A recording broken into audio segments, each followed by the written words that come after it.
വാർത്തയിലെ വിശദമായി സൗദിയിൽ ജോലി ചെയ്യുന്ന വിദേശികൾക്ക് കൂടുതൽ ബന്ധുക്കളെ സന്ദർശക വിസയിൽ കൊണ്ടുവരാൻ അവസരം. പുതുക്കിയ പട്ടിക വിദേശകാര്യ മന്ത്രാലയം വെബ്സൈറ്റിൽ പ്രസിദ്ധപ്പെടുത്തി. മാതാപിതാക്കൾ, ഭാര്യ, മക്കൾ, ഭാര്യയുടെ മാതാപിതാക്കൾ എന്നിവരെ കൊണ്ടുവരാൻ മാത്രമായിരുന്നു ആദ്യം അനുമതി. പിന്നീട് മറ്റുള്ളവർ എന്ന വിഭാഗത്തിൽ ഏതാനും ബന്ധുക്കളെ കൂടി കൊണ്ടുവരാൻ അനുമതി നൽകി. പുതുക്കിയ പട്ടികയിൽ മാതൃസഹോദരൻ, മാതൃസഹോദരി, പിതൃസഹോദരൻ, പിതൃസഹോദരി, പിതാമഹൻ, മുത്തശ്ശി, പേരമക്കൾ, സഹോദരിയുടെ മക്കൾ എന്നിവരെയും കൊണ്ടുവരാം. ഇതോടെ ഏറെക്കുറെ എല്ലാ കുടുംബാംഗങ്ങൾക്കും കുടുംബ വിസയിൽ സൗദി സന്ദർശിക്കാൻ അവസരം കിട്ടും. മറ്റുള്ളവർ എന്ന കോളം നിലനിർത്തുകയും ചെയ്തു. ഒരു മാസം മുമ്പ് വരെ മാതൃ, പിതൃ, സഹോദരി, സഹോദരന്മാർക്ക് വേണ്ടി നൽകുന്ന വിസ അപേക്ഷ തള്ളുമായിരുന്നു. അപേക്ഷകന് അവരുമായുള്ള ബന്ധം വിസ സ്റ്റാമ്പിംഗ് നടപടിക്കിടെ സൗദി കോൺസുലേറ്റിനെ ബോധ്യപ്പെടുത്തണം. അതിനുള്ള രേഖകൾ ഹാജരാക്കുകയും വേണം. News 18 Saudi. തുർക്കിയെയും സിറിയയെയും തകർത്തെറിഞ്ഞ ഭൂകമ്പത്തിൽ മരണസംഖ്യ 5000 കടന്നു. തുർക്കിയിൽ 3500-ലേറെയും സിറിയയിൽ 1500-ലേറെയും പേർ മരിച്ചെന്നാണ് ഔദ്യോഗിക കണക്ക്. ഭൂകമ്പത്തെ തുടർന്ന് തുർക്കിയിൽ അടിയന്തരാവസ്ഥ പ്രഖ്യാപിച്ചു. 10 തെക്ക് കിഴക്കൻ പ്രവിശ്യകളിലാണ് തുർക്കി പ്രസിഡന്റ് റജബ് ത്വയ്യിബ് എർദോഗൻ ചൊവ്വാഴ്ച 3 മാസത്തെ അടിയന്തരാവസ്ഥ പ്രഖ്യാപിച്ചത്. രക്ഷാപ്രവർത്തനം വേഗത്തിൽ നടത്താനായാണ് നടപടിയെന്ന് എർദോഗൻ ഔദ്യോഗിക TV ചാനലിലൂടെ അറിയിച്ചു. ഇരു രാജ്യങ്ങൾക്കും ഇന്ത്യ അടക്കമുള്ള രാജ്യങ്ങളിൽ നിന്നും സഹായ പ്രവാഹം തുടരുകയാണ്.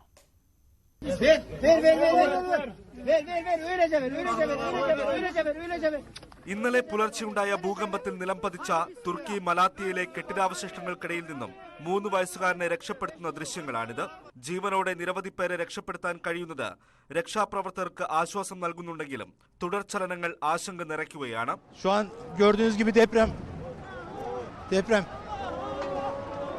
Furkan orayı çek orayı.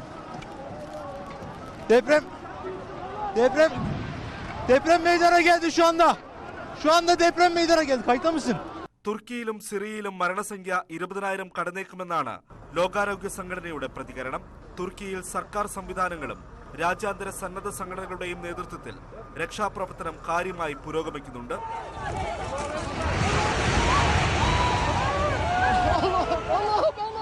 10 പ്രവിശ്യകളിൽ നിന്നായി 10,000-ഓളം പേരെയാണ് ഇതിനകം രക്ഷപ്പെടുത്തിയത്. ഇന്ത്യ ഉൾപ്പെടെയുള്ള രാജ്യങ്ങളിൽ നിന്ന് തുർക്കിയിലേക്ക് മരുന്നും ഭക്ഷണവും വ്യോമമാർഗം എത്തുന്നുണ്ട്. 12 വർഷത്തെ യുദ്ധം തകർത്ത സിറിയയിൽ നിന്നും ആൾനാശത്തിന്റെ കൃത്യമായ കണക്കുകൾ പുറത്തു വന്നിട്ടില്ല. ഡോക്ടേഴ്സ് വിത്തൌട്ട് ബോർഡേഴ്സും UN-ന്റെയും നേതൃത്വത്തിലാണ് സിറിയയിലെ സർക്കാർ നിയന്ത്രണമുള്ള മേഖലകളിലും വിമത മേഖലകളിലും രക്ഷാപ്രവർത്തനം.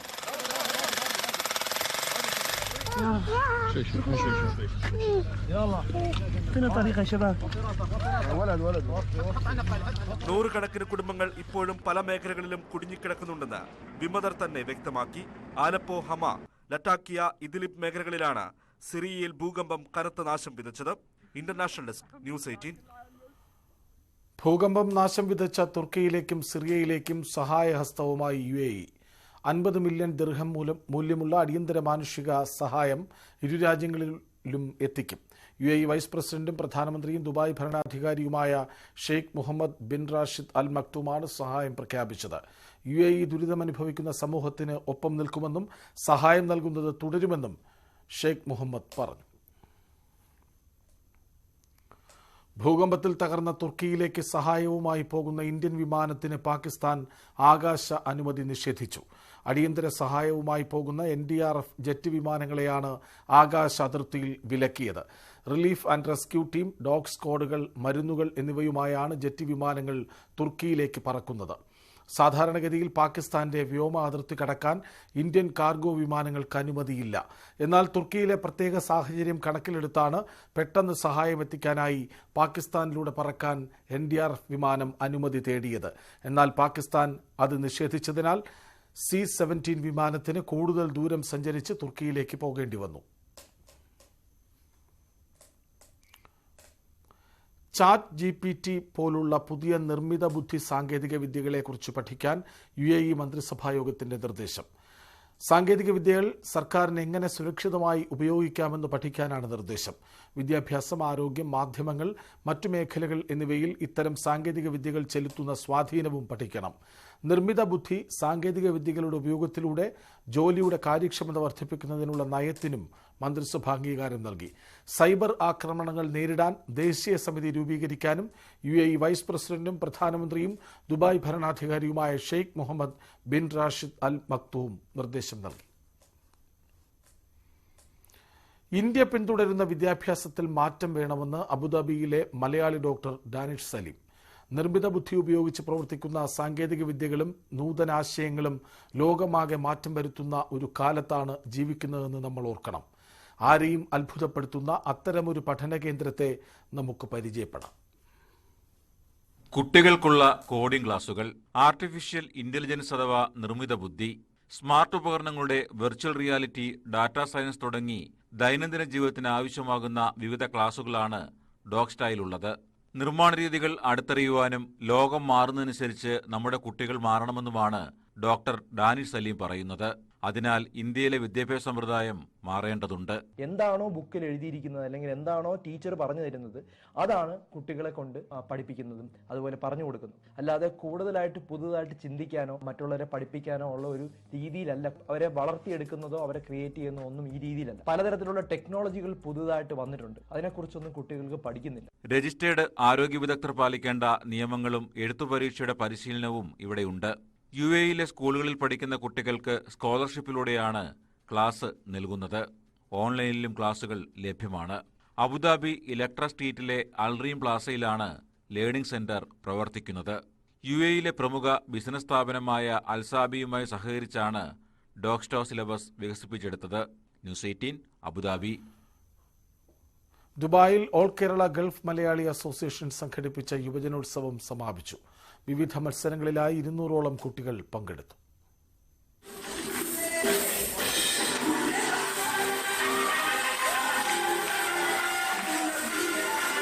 ദുബായ് ദി അക്കില സ്കൂളിലായിരുന്നു യുവജനോത്സവ വേദി.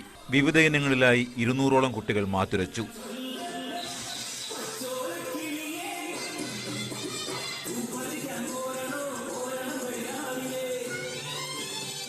Ras al Khaimah Indian school grade 1 വിദ്യാർത്ഥി അർജുൻ പ്രസന്നയാണ് കലാപ്രതിഭ. കലാതിലകമായി ദുബായ് മില്ലേനിയം സ്കൂൾ ഗ്രേഡ് 6 വിദ്യാർത്ഥിനി പാർവതി ശ്രീജിത്ത് തെരഞ്ഞെടുക്കപ്പെട്ടു. ഷാർജ അവറോൺ ഇന്ത്യൻ ഹൈസ്കൂൾ വിദ്യാർത്ഥിനി സാന്ദ്ര വർഗീസ് സർഗപ്രതിഭയായി. സമാപന സമ്മേളനവും സമ്മാനദാനവും മാധ്യമപ്രവർത്തകനും എഴുത്തുകാരനുമായ ഷാബു കിളിത്തട്ടിൽ ഉദ്ഘാടനം ചെയ്തു. ഡൂഡിൽ ആർട്ടിസ്റ്റ് സിജിൻ ഗോപിനാഥ് വിശിഷ്ടാതിഥിയായി. News 18 Dubai. സ്വദേശീവൽക്കരണ നിബന്ധനകൾ പാലിക്കാത്ത കമ്പനികൾക്കെതിരെ കർശന നടപടിയുമായി UAE. ജൂലൈ മുതൽ പിഴ ഈടാക്കുമെന്ന് മാനവ വിഭവശേഷി സ്വദേശീവൽക്കരണ മന്ത്രാലയം അറിയിച്ചു. പുതുക്കിയ നിബന്ധന പ്രകാരം 2023 ആദ്യ 6 മാസത്തിനകം നിശ്ചിത പരിധിയുടെ 1% ശേഷം 3% സ്വദേശികളെ ജോലിക്കെടുക്കണം. 50% വിദഗ്ധ ജീവനക്കാരുള്ള സ്ഥാപനങ്ങളിൽ ഡിസംബറോടെ 4% സ്വദേശി ജീവനക്കാരെ നിയമിക്കണമെന്നാണ് നിർദ്ദേശം. അല്ലാത്തപക്ഷം ഒരു തൊഴിലാളിക്ക് 7000 ദിർഹം പിഴ ഈടാക്കും. കൂടുതൽ കാര്യക്ഷമമായി സ്വദേശിവൽക്കരണം നടപ്പിലാക്കുകയാണെന്ന് മാനവ വിഭവശേഷി സ്വദേശിവൽക്കരണ മന്ത്രാലയ ചുമതലയുള്ള മന്ത്രി ഡോക്ടർ അബ്ദുൾ റഹ്മാൻ അൽ അവാർ വിശദീകരിച്ചു. 2022 പൂർത്തീകരിക്കേണ്ട മാനദണ്ഡങ്ങൾ കമ്പനികൾ പാലിച്ചോ എന്നറിയാൻ പരിശോധനകൾ തുടരുമെന്നും മന്ത്രി അറിയിച്ചു. സ്വദേശിവൽക്കരണ തോത് പാലിക്കാത്ത കമ്പനികൾക്ക് വർഷത്തിൽ ഒരു തൊഴിലാളിക്ക് 84,000 ദിർഹമെന്ന കണക്കിൽ പിഴ ഈടാക്കും. നേരത്തെ ഇത് 72,000 ദിർഹമായിരുന്നു. വർഷാവസാനം വരെ കാത്തിരിക്കാതെ 2 ഘട്ടമായി സ്വദേശികളെ നിയമിക്കണമെന്നാണ് നിർദ്ദേശം. News 18 Saudi. Malarvadi Balasangham Jeddah south zone സംഘടിപ്പിക്കുന്ന ബാലോത്സവം 10 നടക്കും. ഒരുമിക്കാം ഒത്തുകളിക്കാമെന്ന സന്ദേശവുമായാണ് ബാലോത്സവം സംഘടിപ്പിക്കുന്നത്. ഉച്ചയ്ക്ക് 2 മണി മുതൽ ജിദ്ദ അഷ്റൂഖിലെ ദുർറ വില്ലയിൽ നടക്കുന്ന ബാലോത്സവത്തിൽ കുട്ടികൾക്ക് അറിവും വിനോദവും പകർന്നു നൽകുന്ന 40ഓളം ഗെയിംസ് മത്സരങ്ങൾ നടക്കും. 300ഓളം കുട്ടികൾ പങ്കെടുക്കുന്ന ബാലോത്സവത്തിൽ KG മുതൽ 7 വരെ ക്ലാസുകളിൽ പഠിക്കുന്ന കുട്ടികളാണ് പങ്കെടുക്കുക. പരിപാടി വിശദീകരിക്കാൻ കുട്ടികൾ വിളിച്ച വാർത്താ സമ്മേളനം ശ്രദ്ധേയമായി. ഇന്നത്തെ വിനിമയ നിരക്ക്.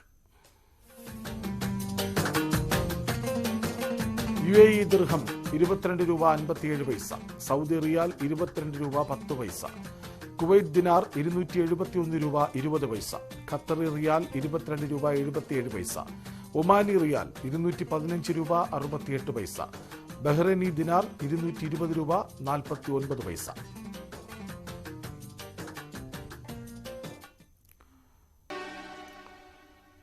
മറ്റു വാർത്തകളിലേക്ക്. കോഴിക്കോട് കൊടുവള്ളിയിൽ വൻ സ്വർണ്ണവേട്ട. കൊടുവള്ളിയിലെ ഒരു മെൽറ്റിംഗ് യൂണിറ്റിൽ നിന്നാണ് 7.2 കിലോ ഭാരമുള്ള സ്വർണം കൊച്ചിയിലെ DRI ഉദ്യോഗസ്ഥർ പിടികൂടിയത്.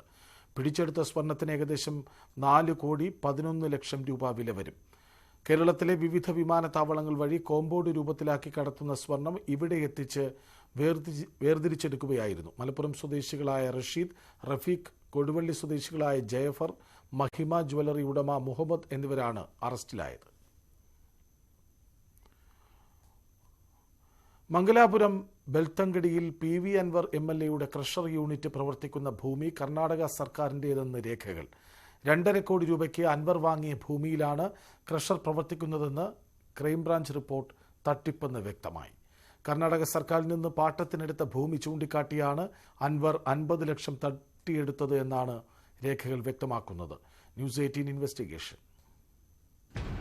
ബൽത്തങ്ങാടി താലൂക്കിലെ മാൽഡോത്ത് കാരായിൽ പ്രവർത്തിക്കുന്ന ക്രഷർ യൂണിറ്റ് PV അൻവർ MLAയുടേതാണെന്ന് സാക്ഷ്യപ്പെടുത്തി 2021 ഡിസംബർ 28 ക്രൈംബ്രാഞ്ച് മഞ്ചേരി CJM കോടതിയിൽ കൊടുത്ത റിപ്പോർട്ടാണിത്.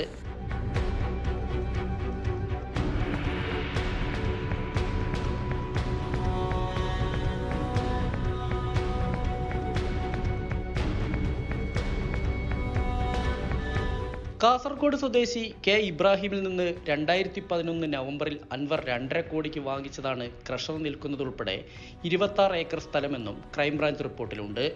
എന്നാൽ അൻവറിന് ക്രഷർ നടത്താൻ കർണാടക സർക്കാർ നൽകിയ അനുമതി ഇങ്ങനെയാണ്.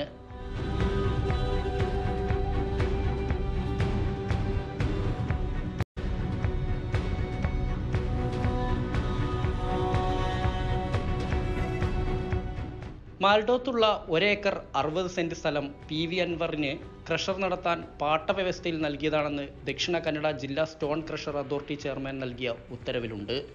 തണ്ണീരുബന്ധ പഞ്ചായത്തിന്റെ റിപ്പോർട്ടും അൻവറിന്റെ ക്രഷർ ഉള്ളത് പാട്ടഭൂമിയിലാണെന്ന് സാക്ഷ്യപ്പെടുത്തുന്നു.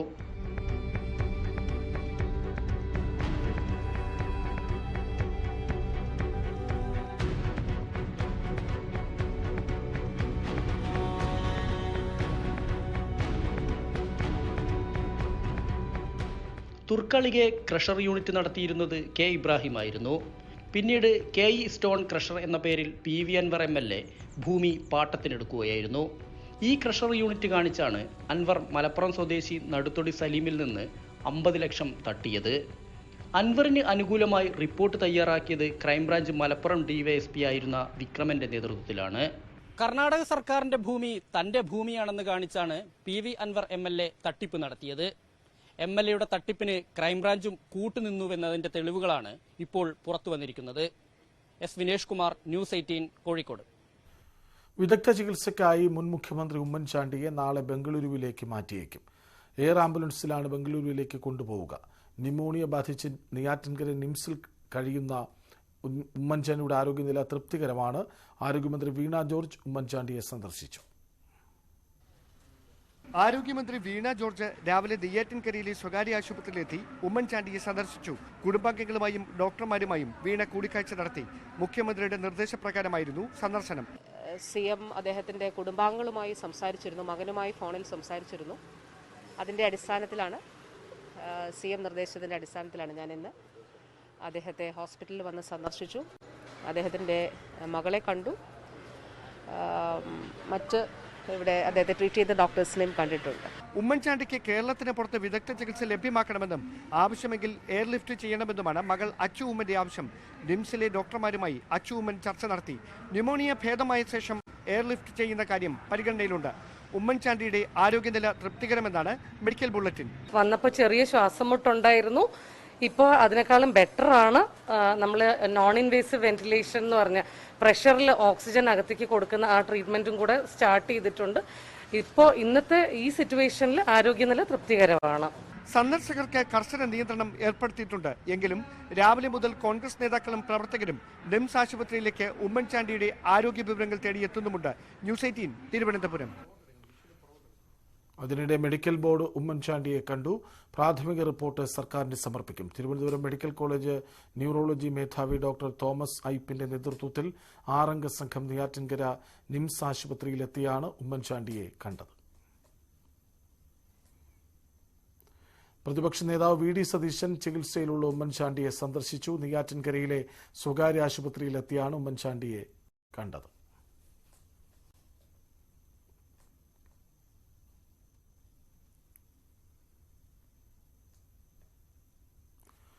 അദാനി വിഷയത്തിൽ നരേന്ദ്രമോദിക്കെതിരെ ആഞ്ഞടിച്ച് രാഹുൽ ഗാന്ധി. നയപ്രഖ്യാപന പ്രസംഗത്തിന്റെ നന്ദിപ്രമേയ ചർച്ചയിലാണ് രാഹുലിന്റെ വിമർശനം. അദാനിക്ക് നരേന്ദ്രമോദിയുമായി ബന്ധമെന്ന് രാഹുൽ ആരോപിച്ചു. അദാനിയും മോദിയും ഒരുമിച്ചുള്ള ചിത്രം സഭയിൽ ഉയർത്തിക്കാട്ടിയായിരുന്നു ആരോപണം. മോദി ബന്ധം അദാനിയെ ലോകത്തിലെ 2ാമത്തെ സമ്പന്നനാക്കി. രാജ്യത്തെ 6 വിമാനത്താവളങ്ങൾ ചട്ടങ്ങൾ മറികടന്ന് അദാനിക്ക് നൽകി. അദാനി പ്രധാനമന്ത്രിയുടെ വിധേയനാണെന്നും രാഹുൽ ആരോപിച്ചു. इतनी सफलता कैसे प्राप्त हुई और सबसे जरूरी सवाल इनका हिंदुस्तान के प्रधानमंत्री के साथ क्या रिश्ता है और कैसा रिश्ता है, देश जानना चाहता है, तो देश जानना चाहता है। ये देखिए रिश्ता, ये देख लीजिए प्लीज पोस्टर माननीय सदस्य पब्लिक में सर, माननीय सदस्य पोस्टर नहीं, प्लीज पोस्टर नहीं, पोस्टर नहीं है सर। देखिए आप बैठिए, 1 मिनट बैठिए। आप पोस्टरबाजी करेंगे तो इधर कहेंगे राजस्थान के मुख्यमंत्री का पोस्टर चिपकाएंगे। पोस्टरबाजी के लिए सदन नहीं है। आप बात करें, पोस्टरबाजी नहीं। स्पीकर सर, आप वरिष्ठ सदस्य हैं, स्पीकर सर, तो पोस्टरबाजी उचित नहीं है। स्पीकर सर, पोस्टरबाजी उचित नहीं है, प्लीज। राजस्थान के मुख्यमंत्री, ये सच्चाई है।